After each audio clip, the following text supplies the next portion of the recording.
What's up, guys? It's Jim from Wrestle Wellbeing here. Welcome back to episode 6, season 2 of the Unseen Battles, where today we're diving deep into the heart of the UK independent scene to speak with a man who is rapidly becoming a cornerstone of the Shropshire wrestling landscape, a staple of academic pro wrestling. He has turned the historic Dawley Town Hall into his personal proving ground alongside UKWA and PWE. From grueling technical showcases to high-octane tag team warfare alongside his partner, Sanguine, our guest has proven time and again that he possesses the grit and the never-say-die attitude required to climb the ranks of the UK Wrestling Alliance. He is a rising force, a relentless competitor, and one of the most talked-about names currently grinding through the regional circuit. Please welcome to the Unseen Battles, Mr. Liam Porter. Liam, thank you so much for joining me, man. Oh, mate, I'm blushing. You'll have to excuse me. Thanks for having me. My absolute pleasure, Liam. How are you today, bud? Yeah, not bad.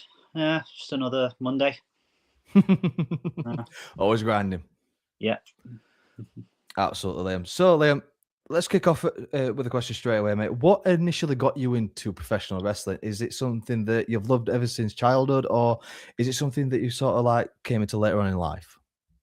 It's something that was always sort of in the background when I was a kid. My first real memory of wrestling was borrowing my uncle's PlayStation 1 and playing WWF SmackDown.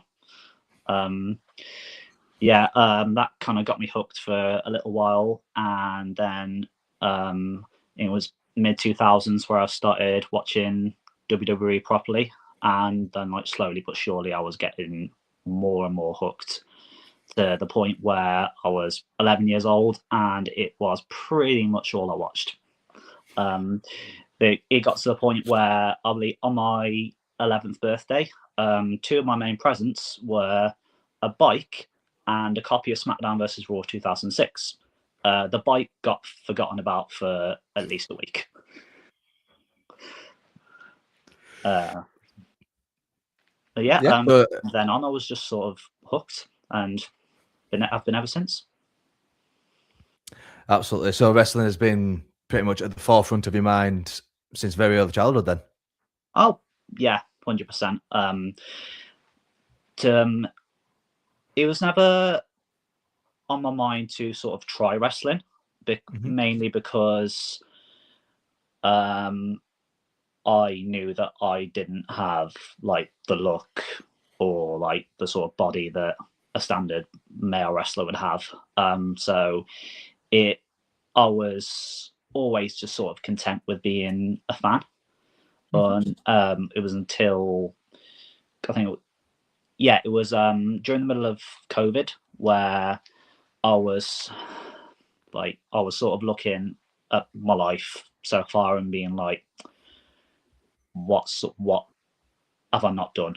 What would I regret if I dropped dead tomorrow?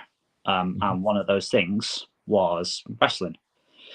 And I was always sort of put off by the fact that I never thought I'd be able to hang with a wrestler physically. I remember watching a Louis Theroux documentary where he went to the WCW power plants and threw up mid-training session, and I was like, yeah, that'd probably be me, to be fair. But I got to a point where I was like, you know what? If I can try it and say I failed, then at least I've tried it. And I was doing boxing at the time, and it was sort of the place I went to. It was sort of a mixture of boxing and like talking about men's mental health. And I happened to mention to the guy running it that I've always wanted to try wrestling, and he just went like, "You're in luck because I know the guy who runs APW." So gave me the details, and it just sort of went from there. Fantastic stuff, mate. So When you first started watching wrestling and you were playing the games, who were the wrestlers that sort of like pulled you in, would you say? I think the biggest one for me was The Undertaker. Mhm. It was just sort of, I was just sort of captivated by like this larger than life character, like the music, the smoke and mirrors, the promo work, and I was just like, oh my god, it just had me hooked. And I think that's something that's sort of always stuck with me when I've watched wrestling. I've sort of been more into the characters than like the actual wrestlers, because like it just gives me another reason to be invested in these characters. Like, who are they? Why are they doing this? Like that kind of thing. Um, and as much as I did love the wrestling, I loved the stories behind it as well. I love like the entrances, the promos, and I think like another example, a big inspiration for me is Bray Wyatt. Love like his characters, his his work. It was like it. Excuse me. It was like nothing I'd seen watching wrestling before, and and as somebody who gets quite burnt out watching the same sort of thing week in week out, it was like seeing that character was just like, it was like a breath of fresh air, and it's sort of been an inspiration for me, um, because I looked at that when I started wrestling. I looked at that and I thought, I might if I might not have like the look of a normal wrestler, I might not be 6'5", like 20 stone, but I can use that character work and I can sort of use that to get me over instead. Mm-hmm. Absolutely, absolutely. So, you mentioned obviously you were in boxing first, and then you ended up in APW. Can you describe that first training session for us? What was it like when you first stepped into the ring? Very daunting, Mm-hmm. um, especially with this sort of image I'd built up of wrestling over all these years of watching it. Like, having to be like the tough guy, having to go through all these drills, having to like be jacked basically. And that first session, I was like, couldn't have been more wrong. Um, like they were on, everybody there was like so understanding. They were like, we know you knew. There's like no pressure. Just do what you can. Um, and it sort of, and like the anxiety just sort of went away like that. And I was like, oh, okay, this is, so far it's like just a standard workout for me. Mm-hmm. And then I took my first bump, and I was like, okay, cool. But at the same time, I was quite proud of myself for just doing that one training session, because it was like I said, like, at least now, whatever happens, I know that I know that I've tried. And then for about 3 or 4 days late after, like the entire half of my body was just dead. Fantastic, mate. So, obviously, you mentioned taking that first bump. I've always had a sort of like a mixed reaction when I ask this question. That first bump, is it like, oh, this really hurts? Is it, oh, I feel alive? Is it a bit of both? Or is it like something that's completely different? I'm guessing for you, it hurt, but I liked it. Kind of, yeah. Um, I think the best way to describe it would be kind of like a shock. Yeah. Like, it's like you said, like it's like nothing you've experienced before. It's like you take it, and it's not like a normal sort of pain. It's like a sort of like your body's just like, what's this? What are you doing? Why are you doing this? But like I said, like I was really proud that I took that first step. Um, and yeah, you sort of my body just sort of got accustomed to it. Absolutely. So, what would you say the best piece of advice your trainer has ever given you? Don't be disheartened if you don't get it right on the first try, because from what I've like, even people that have been doing this for decades, like they still mess up, and it's not like in when you watch WWE and it's all just slick and smooth and they're putting on these hour-long matches. And I think that was part of the problem when I started. I was like, if I don't get this straight away, if I'm not on this level, then I'm just gonna bomb at it. But yeah, that advice was just like, that's stuck with me. Whenever I've had a bad training session, whenever I've messed up in a match, I've just been like, okay, this didn't go right. Just put it right in training, or just put it down to experience, because it's not the end of the world if you mess something up or you forget a spot. The main thing is you finish a match, you're healthy, you're happy, and that's all that matters.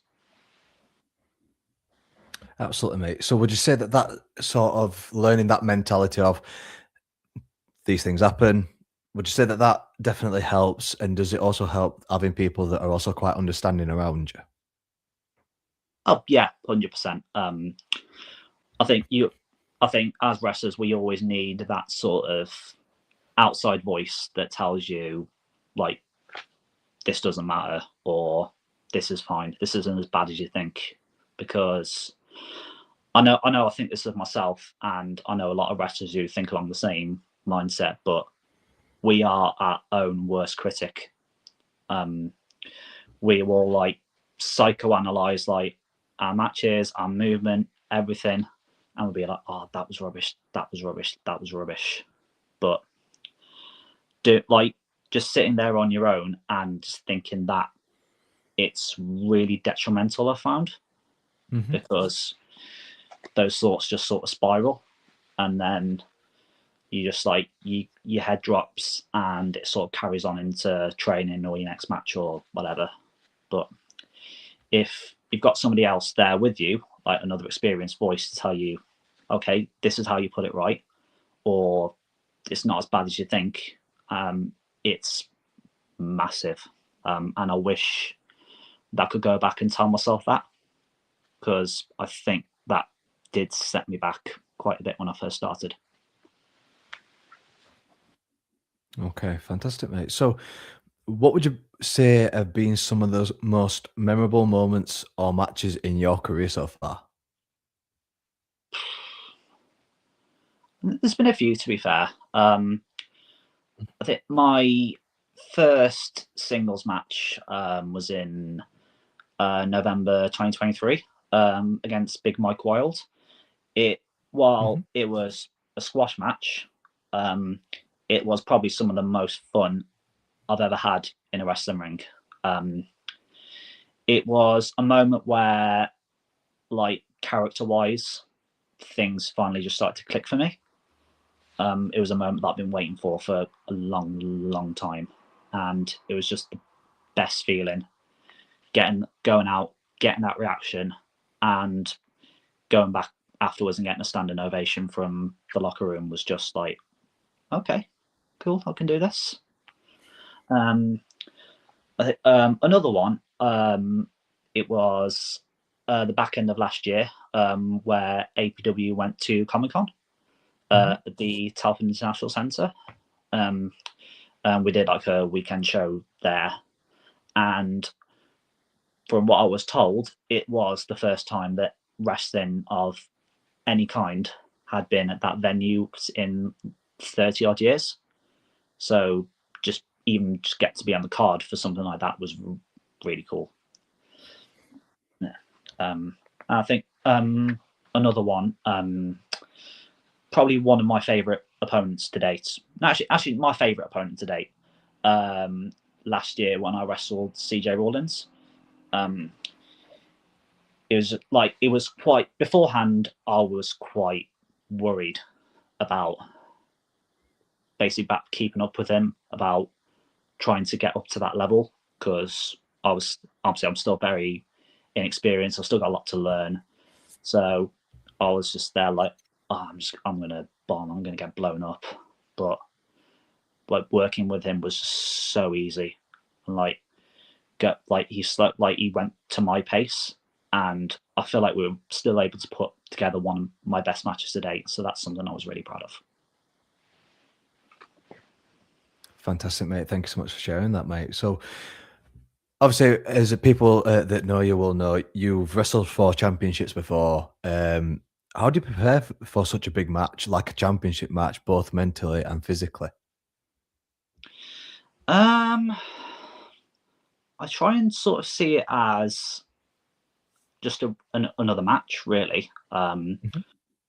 So, because I know that if I sort of pile that anxiety on myself, I'm not going to perform. Like, I perform at my best when I'm relaxed, I'm calm, and I'm just sort of I'm in my character. I'm in my head. I'm in my character's sort of mind space. So even if it is a big match, I still say to myself, okay, cool. This is just another match. Like, we're going to do this, this, and this, this, and this, and then we'll just go from there. But yeah, so I always just sort of try and stay in that mindset, really. Absolutely, mate. So, obviously, we are going to be speaking about mental health struggles a bit later on. But what are some of the biggest challenges that you've faced in your career that isn't mental health based? So such as things like injuries and things like that. That's a good question, to be fair. I think the majority of my challenges sort of relate to my mental health in some aspects. I think the biggest one outside of my own mental health has been sort of my body image. I know I mentioned earlier, there's obviously I don't look like the stereotypical male wrestler, so I still sort of feel pressure at times to look a certain way, to be built a certain way. So if I'm not if I'm struggling in training, or I'm skip a day at the gym, like, I tend to sort of pile that pressure on myself more, and it sort of eats away at me, and I'm just there like it's not as bad as I sort of think it is, but to me, I'm just constantly telling myself, like, this means you don't care, this means you're not going to get to the level you want, and in a way I can sort of burn myself out more by doing that than actually physically training. So that's one thing I've sort of had to get out of my own head, because it's like I've been told by pretty much everybody I've trained with that doesn't matter. That what matters is like your cardio, that you can work a crowd, and I feel like I've got those aspects down to a decent level, but I still have times where I'm looking at match graphics, or I'm looking at like other matches, and I'm thinking like I should look like that, but really, like, I have to keep telling myself it doesn't matter. Absolutely, Liam. So, final question before we go into the mental health side of things, bud. How would you say that your wrestling style and your overall persona has evolved since you first started? I think when I first started, I think I was trying a little bit too hard to be like the sort of stereotypical indie wrestler. So like bottle flips, like stuff like that. I remember other wrestlers that excuse me, other wrestlers that I watched when I was a kid. Was likes of Rey Mysterio, the Hardys, and like obviously watching them, you think, oh my god, that's so cool! Like I'd love to be able to do that. And I thought that would make me stand out, so I tried a little bit too hard to be like that. And the more I did, the more frustrated I get with myself because I wasn't able to do that. I think I tried a swanton once in training, and I was like, "Yep, not for me." He says as he lands on his backside. But I think once I stopped trying to force that sort of style in myself, I eventually looked at the things that I could do. One of the things that I enjoy most about wrestling is basically getting to go out and just act like a total arsehole with no real world consequence. And I was like, actually, I kind of enjoy this. It was the middle of 2023. I was actually refereeing at the time, and APW, my own promotion, went to me and they said, "We've got an idea for you. We want you to work as a heel ref." I was like, "Okay, well, this could work." And I was put in a faction called Terminus, and that was sort of my big break, really, in terms of getting my character out there. As soon as I got in front of a crowd and I could be just this obnoxious arsehole, sort of, I was there like, hang on, like, I'm enjoying this. I'm getting reactions. So why don't I just do this instead of trying to sort of force this sort of style that I'm really not comfortable with? So I think as soon as I realised that I have those sort of strengths to play to, I just went from like here to here. So I'd say at the moment my style, it's sort of showmanish. So I'll focus on more on sort of working a crowd. And I'm like, once I've got them up here, I'm like, okay, now I can start on the rest of it.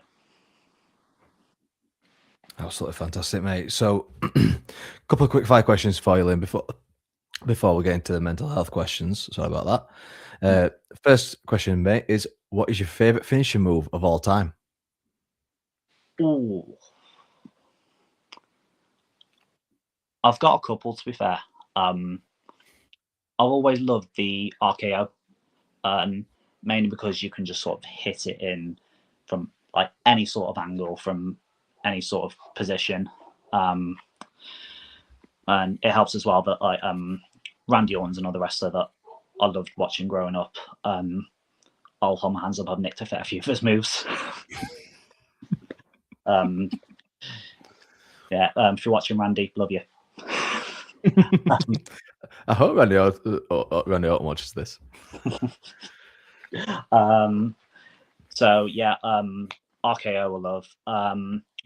One other one that I love and I'd love to be able to do myself at some point is the Tombstone. Obviously, being a big Undertaker fan growing up, I always looked at that and I thought that is absolutely brutal. Especially my younger self watching it and thinking, how are they not dead? This was before I found out it wasn't real. But yeah. As I mentioned, like the Swanton, love that film just as a Hardy Boys mark. But I won't be attempting it again. Fantastic. What is your favorite entrance music of all time?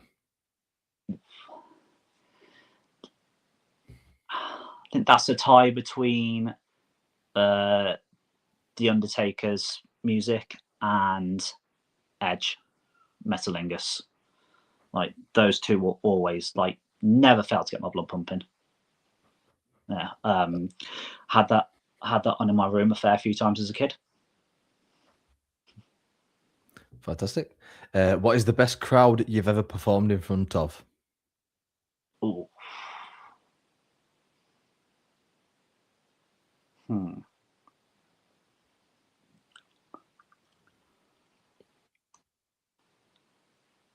I feel like this might cost me some bookings here. Oh God. Now, I've got to say, the crowd at Comic-Con last year, fantastic. Like they were like nothing I'd ever experienced before. Although I've got to say the regulars we have at APW, absolutely fantastic. Like never failed to get invested in the show, and like as somebody who loves getting a reaction from a crowd, like that means like a lot to me.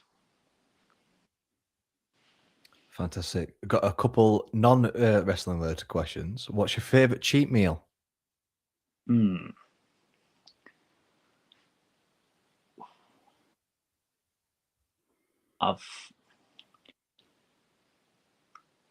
It's definitely something pizza based. I think it's a tie between Chicago Town stuffed crust and Papa John's. I do tend to favour Chicago Town. I will admit I do eat more of them than I probably should. It always seems a good idea when you go to the shop and you see it there.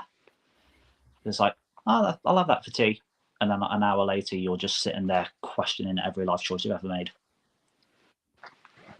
Preach, brother. Who is the funniest person in the APW locker room? Ooh.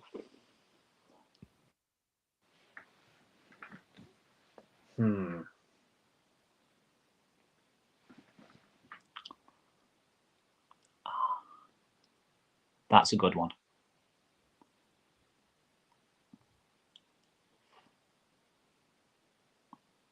I think I'm going to say CJ Rawlins, because honestly, like the stories I've heard from that guy, like never failed to get a laugh out of me. Fantastic. Before I ask this one, are you a film guy or do you prefer music? Ooh. I could never pick. Like I love them both equally. Okay. So I will stick to the original. What's the one film you could watch over and over again? It would have to be one of the Harry Potters. Before wrestling, that was sort of my obsession as a kid. I remember like my first pair of glasses, when I got them prescribed, they were like the round Harry Potter ones, and that nickname just stuck for the rest of primary school. Which, like, yeah, I'm proud of. Like, but honestly, I could sit and watch those movies like 1 to 8 the whole day, not get bored. And same with the books as well. Brilliant. And then last one before we get into the mental health questions, mate. If you could have a match with any wrestler on the UK scene that isn't in the promotions that you've worked in already, who would it be? I'm going to aim high here. Charles Crowley. I've done seminars with him. I've seen his matches, and like I mentioned, in terms of character work and the kind of things that get me invested in a wrestler, it's just like it's fantastic to watch him. And yeah. Fantastic, mate. So, bud, we're going to jump into the mental health questions if that's okay with you. Yep. Fantastic. So, guys, make sure that you do read the description down below. A quick disclaimer, this is obviously going to be about mental health. So, if anyone is under 18, I have to say, please do not watch this. If you are suffering with mental health, make sure you do check out the description. There are lots of links to not just mental health organizations, but also suicide prevention and addiction helplines as well. So we'll jump straight into the mental health questions, guys. We'll be back in 2 seconds.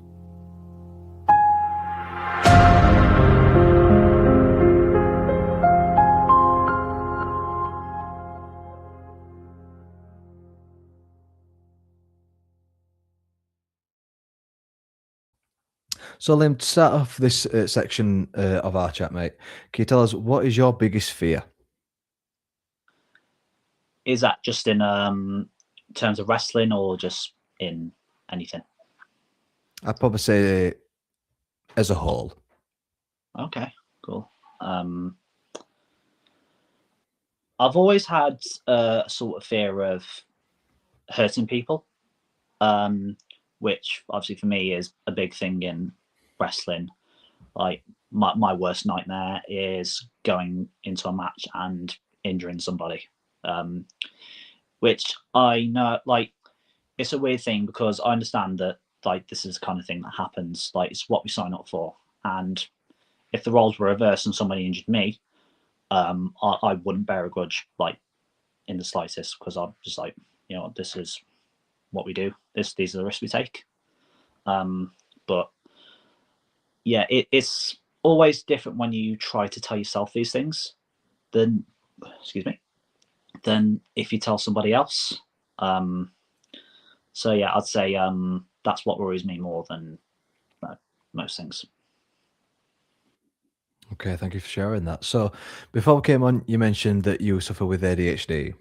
Can you share a bit about when you first started experiencing the struggles of dealing with ADHD?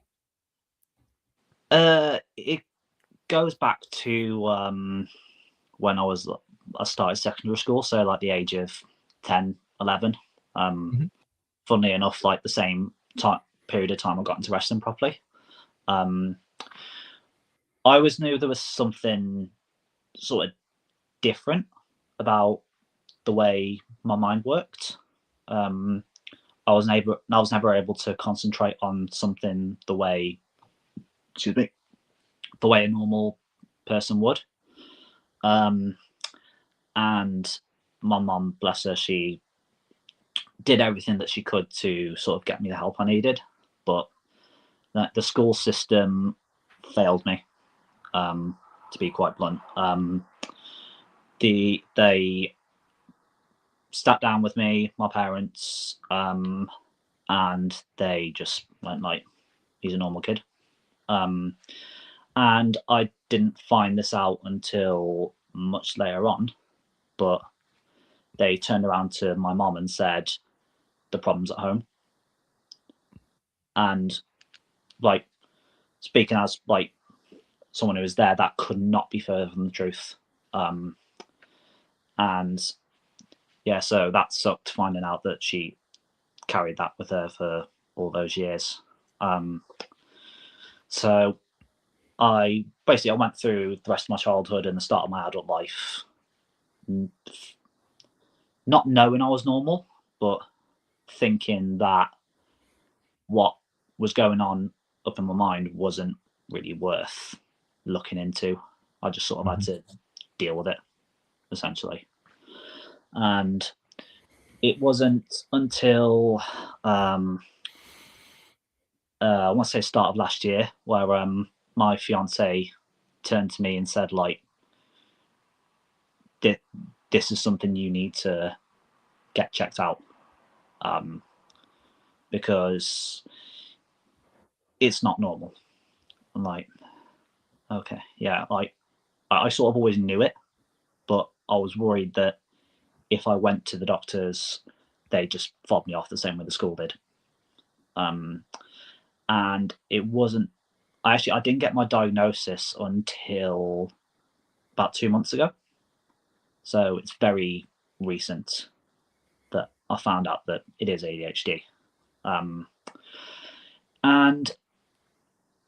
it's kind of a relief having that diagnosis, because it's something that I can. I feel like it's something that I can definitely use to sort of benefit me, especially in terms of wrestling, because I feel like one of the plus sides of my ADHD is I feel like I can be quite creative, in terms of looking at new characters, coming up with stuff for promos, because I've always had ideas for like separate characters, and I've struggled to stick with one, mainly like again because of the ADHD. But I feel like having those ideas in my head, I think that'll help me stand out. And it's another reason why, like I said, Bray Wyatt is a big inspiration for me for being able to bring these characters to life and give them meaning. It's something I'm glad I got checked out, because I feel like going forward it's really going to help me. Absolutely, and thank you so much for sharing that. I really do appreciate that. So, how old are you now, if you don't mind me asking? I'm 29. So, from the age of, say, 10, 11 to the age of 29, you were battling with this fairly unknown thing that sort of like a demon on your back. That must have been really draining and really difficult for you to deal with day to day life. Can you go through that with us? What was it like? It's you hit the nail on the head. It was draining, because I'd there'd be times where it would proper sort of flare up, and I wouldn't know why. Like I'd say something impulsively, or I'd do something impulsively, and I wouldn't be able to I wouldn't be able to say, "Oh, this is because my ADHD." I'd just think like, "What's wrong with me?" And that was very detrimental to my self-esteem, because it led me to think that I genuinely did have something wrong with me. That I just wasn't, like, I was just a weirdo essentially. So not knowing what that was while having like these flare-ups and stuff like that, it sucked massively, especially towards the start of my training. Obviously this being a very recent thing, I'd like there'd be times where I'd do something in training or do something in a match, and it would, nowadays if I did it now, I'd be like, yeah, that's an ADHD flare up. But back then when I didn't know, it'd just start the thoughts going again, like, you're not ready for this, you're shit at this, you should give this up. But yeah, it was very tough to deal with. I think like the more recent ones, like I can handle because I knew, or I was starting to get an idea of what it was. And I've had I've had like ADHD flare-ups during shows where like I've done something daft, and like I'd like to be fair, I can look back on them and laugh. I think there was a show we had in May, where we had a 6-man tag. It was myself, Chloe Nightshade, and I can't remember who else it was. We were 3 heels, and one of the faces on the other team was a guy called Kieran McQueen, and his gimmick is he's a football guy.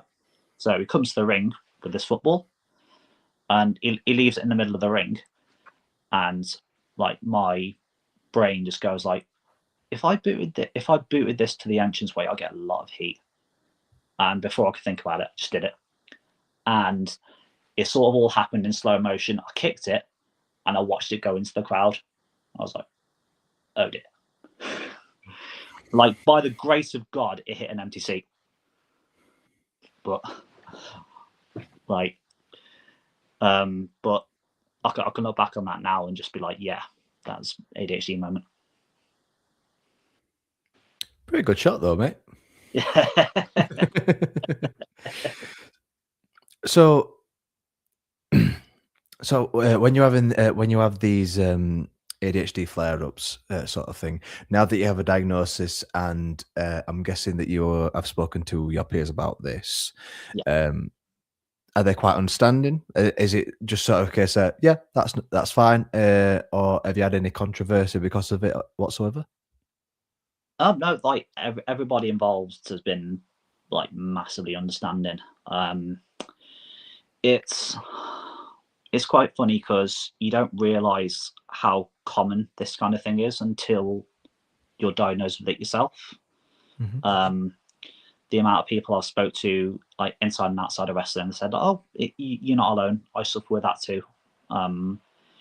It's really like comforting in a way, and it's another reason why, if you do feel like there is something, and you've got that gut instinct says, "I need to get this checked out," get it checked out, because worst case scenario, it is nothing. Best case scenario, it could change your life. I think another thing that I was told in my training that's quite comforting. It was quite fun. It was during a promo class, and the guy running it, Jamie Future, he said to me that essentially wrestling attracts weirdos. So I was like, being in this sort of community, it's very comforting to know that like I'm not as weird as I thought I was. Absolutely, bud. So, has there ever been a pitch to you to use to sort of like, now that you've had the diagnosis, that you could use this ADHD as sort of like part of your character, part of a storyline or anything like that? Is that something that you would be open to doing? In all fact, that is something that's been in the back of my mind for a good few years now, even before the diagnosis, Mm-hmm. um, because I had trouble sticking to the one character. I was just like, maybe I could sort of use this. Like, I could keep the characters, I could keep the work that I put into them, but I could like do it in such a way that it sort of reflects who I am. Like a prime example, like the Three Faces of Foley. He'd have all these different personalities. But I think that's definitely something that I would look at going forward. Absolutely. So, you mentioned a couple of these already, but is there any a couple of specific challenges that people face in their careers related to mental health, such as performance anxiety, pressure, travel, body imagery, and social media scrutiny? You've mentioned performance anxiety and body imagery, and a bit about pressure as well. Can you expand a bit more on that? And is there any such as like social media scrutiny that you also suffer with? Um, I'm quite lucky in the sense that I haven't had to deal with anything big on social media yet. But it's something that's always sort of put me off it. Um, I only I've only been using social media properly as for my wrestling for Hmm. about a year now, and Hmm. that's because of that anxiety in my head of, oh, I'm gonna get these comments, I'm gonna get these comments. That sort of put me off. But I think it's just a case of just biting the bullet and doing it, because it's something that it's one of the things I'd regret not doing more than I regret doing, if you know what I mean. Yeah, I still feel like the performance anxiety is there. Um, it's it's funny because I've got a very supportive sort of circle around me. So I've got my mom, my stepdad, my friends, my fiance, and they all come to shows whenever they can. Um, and I sort of feel a pressure to put on a good show for them because I want to make them proud more than anything. But yeah, it's kind of a vicious cycle because as much as I'm grateful for the support, I do feel that pressure sometimes to sort of live up to it, if that makes sense. Absolutely. So, just to sort of tangent away from the mental health question before I come back, what was your fiance's initial reaction when she found out that you were a wrestler? She was surprised. Not in like a bad way, in like a that's rare. And it's quite funny because my character is sort of like, he's basically sort of every high school jock, every meathead you see in like a 90s teen film. And I always make it a point whenever I see her to flirt with her, whenever I'm honest her. And I can just see her, she just rolls her eyes. I'm like, but she's always like, I honestly, I couldn't have asked for somebody more supportive and encouraging, because she's not a real wrestling fan. But since we've been together, she's come to like dozens of shows just to support me, and honestly, that means the world. Yeah, I even if I have a feeling that she just comes to see me get beat up. In all fairness, my mom has said that. But it's I'm really lucky to have somebody as supportive as her in my life. Yeah. Absolutely, mate. And what were your parents' reaction as well when you decided to become a wrestler? My mom's first words, and I quote, "For fuck's sake, don't get injured." I think like, so I'd sort of like, I sat down and explained to her like all my reasons for doing it. Like, I feel like it's something that I've got to try at least once in my life. And she was like, "Yeah, just go for it. As long as you're careful, as long as you're having fun, then you've got my support." My mom, again, like, she was never a big wrestling fan, but she'd always watch it with me growing up. Mainly because I didn't really have anybody else in my life that I could sort of share that with. So she'd always watch it with me. We still, like, even though I've moved out, we have a tradition where every January we'll get together and we'll watch the Royal Rumble. But yeah, she comes to the shows really regularly now, and again, she just comes to see me get my ass kicked. But like, that's something that means the world to me. That's always has. Fantastic stuff, mate. It's really nice when you have people around you that are so supportive, such as family and obviously your fiance. Yeah, 100%. So, you mentioned a little bit earlier about having your ADHD sort of like glitches and things like that. Has there been any particular moments or periods in your career so far where those have been quite overwhelming?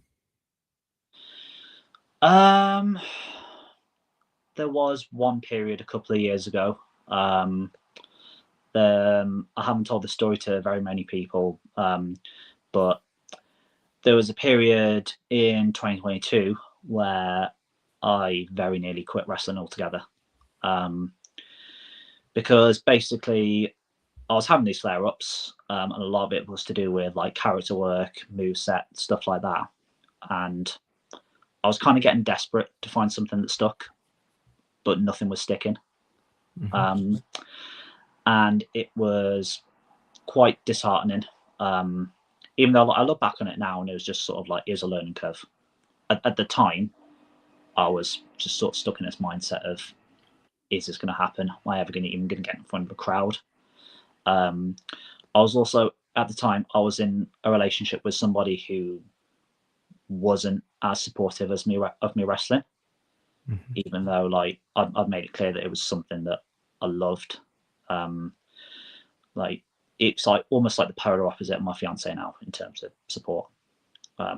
So that sort of pulled me further away from wrestling.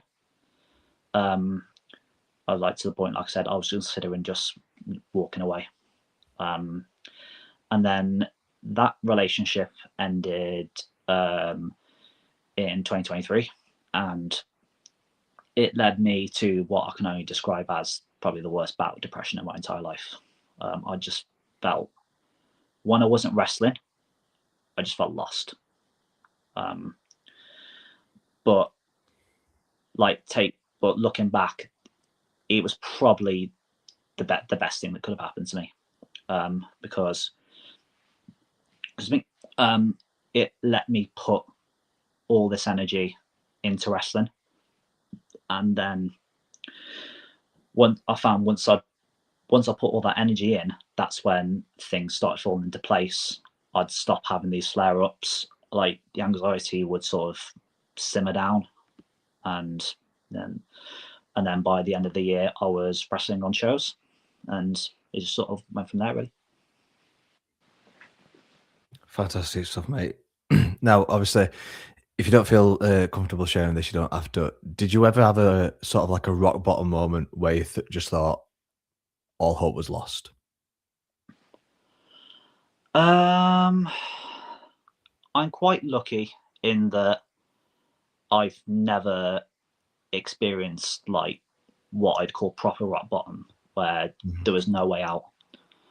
I'd say the closest I've come to it was that period in 2023 where I just, wrestling aside, like I said, I just sort of felt lost. Like I didn't know where I was going, what I was doing, and I just sort of felt numb. I think what helped was sort of forcing myself to be around people, because having those other voices telling you that things are going to be okay, like things aren't as bad as they look, it's invaluable. Like especially for somebody who suffers with bad mental health, you sometimes you just need that outside voice to tell you just to stop. Like, yeah. Absolutely, mate. So, what would you say are some of the coping mechanisms that you've sort of like improvised that you found most effective when managing your problems with ADHD and depression? I think my biggest one is talking. Just to anybody like who's there, friends, family, partners, whatever. This took me longer than I'd like to admit to sort of get in my head, because obviously growing up, you'd get like, you'd obviously be told that like the stereotypical man doesn't talk about his problems, buries it, and like it just goes away because you're expected to sort of just brush it off. And that's a mistake I made. I've made God knows how many times, and yeah, it's never done me any good. So, but whenever I've talked about a problem, 9 times out of 10, I've either figured out a solution or I've got it out of my head that it's not as bad as it seems.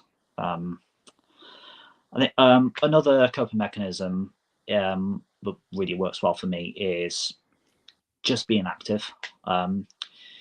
If I'm sitting around the house moping, feeling sorry for myself or whatever, I'll be like, all right, we're getting up, we're going somewhere. One thing that I struggle with when I'm wrestling is like the post-show crash down. I'll have a match, go to bed, wake up in the morning, and I'll just feel numb. And sometimes I'll wake up and Lee, my fiance, she'll look at me and like, right, get up, we're going out. It's an attitude that I've sort of had to force myself to get in my head, of just do it, just do something. Because there's a lot of times as well where I've had a crap day or I'm just not feeling myself, and I'm thinking, oh, I'll just sit training out, I'll sit the gym out. But I need to say to myself, just do it. And the majority of the time, I'll come home and I'll forget what I was even moping about. Fantastic stuff, mate. So you mentioned your fiance, who is quite a big part of your support system outside of wrestling. What about within wrestling? Is there anybody in the locker room of any of the shows that you go to that you know that you can go to and say, "Can I just have a minute of your time? I'm struggling." Is there anybody like that? Yeah, and I'm quite lucky because there's a fair few. And it's another thing that I wasn't expecting going into wrestling, because obviously watching it, like, you're just given this impression of like the typical manly man, like the Undertaker, knives and guns sort of crap. But I honestly, like, looking at the APW locker room, could not have been more wrong. Chloe Nightshade, as I've mentioned to you before, has been a really good friend past few years.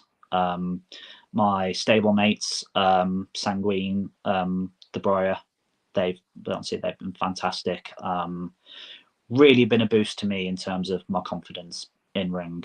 Luke Basham, the promoter for APW, always had my back, always been in my corner. And when I went through that bad spell, like I said, a couple of years ago, like, he was one of the first ones to be like on the end of the phone if you need me.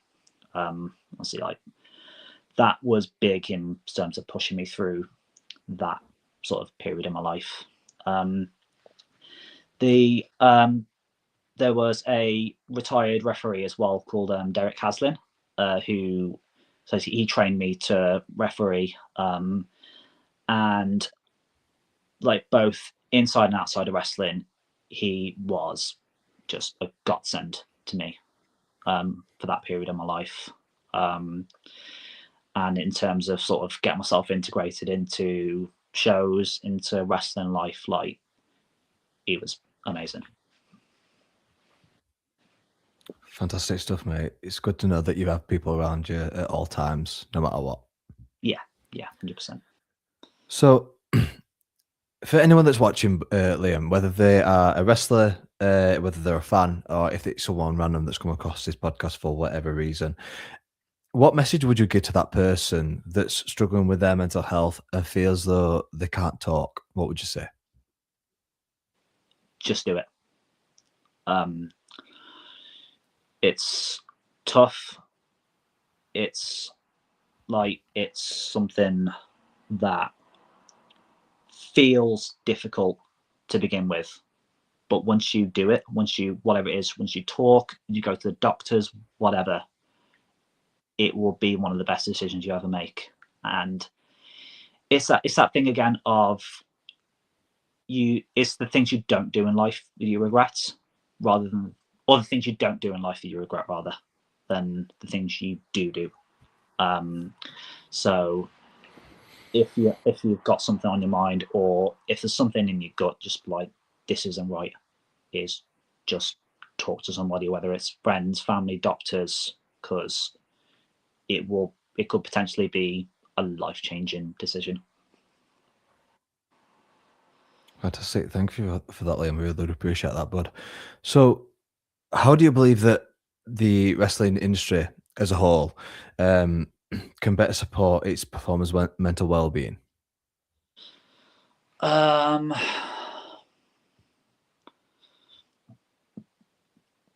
think from what I've seen from the promotions I worked with, I think having some form of safeguarding contact in place is really helpful.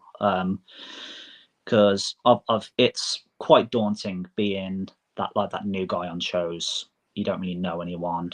You don't really talk to anybody. So even if you're on a show and you don't have friends or family or whatever, having that point of contact that you can talk to is massive. Like, it's bigger than some people think. So yeah, I think that's a big thing in wrestling. Absolutely, mate. So as we start to wind down, but last couple of questions. What role do you think wrestling has played in your overall mental health journey? Is it being sort of like a source of strength? Is it being a challenge, or would you say it's been a bit of both? I'd definitely say it's been a source of strength. Obviously, I have had challenges, but I feel like wrestling's given me the tools to sort of overcome those challenges, because I feel like it's probably stuff that I would have come across in life anyway.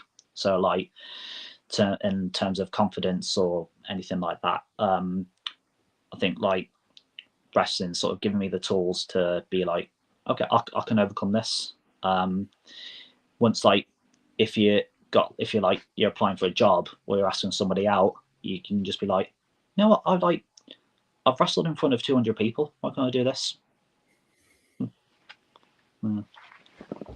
Fantastic mindset, mate. Honestly, it's great stuff. So, last couple of questions, bud. As I mentioned before we came on, they're a bit light-hearted just because obviously this can get a bit deep and can and what have you. So, first of the last three are: what do you want your legacy to be when you retire?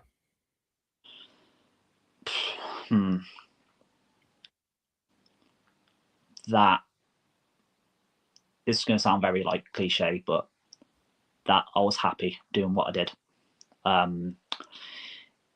Especially with sort of the physicality of what we do, like taking bumps, being thrown around, traveling, everything. I feel like if it's not making you happy, then there's something like not right. And that's sort of something that I want to pass down to people, is just make sure that this is making you happy. This is something you love, because if not, then like, what's the point? So like, yeah, just make sure you're happy in what you do. Fantastic, mate. So, next question, bud. What are your aspirations and goals within professional wrestling for the future? I think I'd love to get out to more promotions. Like I said, I've recently started wrestling for UKWA, PWE. Started training at New Wave as well, under Flash Morgan Webster and Jack Nunson. That's fantastic trainers, fantastic facility. So I'd love to go there more. And I'd also love to expand more on these characters like that I've had in my head, because I just feel like there's so much in there that I could sort of do if given the chance. So yeah, I'd just love to expand more on that. Fantastic, mate. Last question, bud. Who is on your War Games team? That's you and four other wrestlers, and you can't pick your stablemates, and you can't pick anyone that you've wrestled in the promotion so far. So anyone outside of the promotions. Okay, cool. Are we talking just like anybody, like alive or dead, or On the UK scene? okay. So Charles Crowley, as I mentioned. Yeah.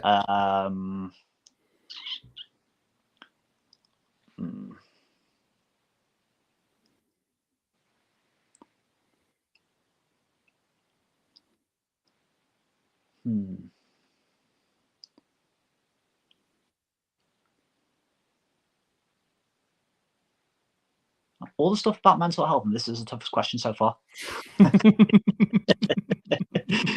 I'd say Crowley, Shah Samuels. Yeah. I've seen him wrestle a couple of times. Absolute class. Who else?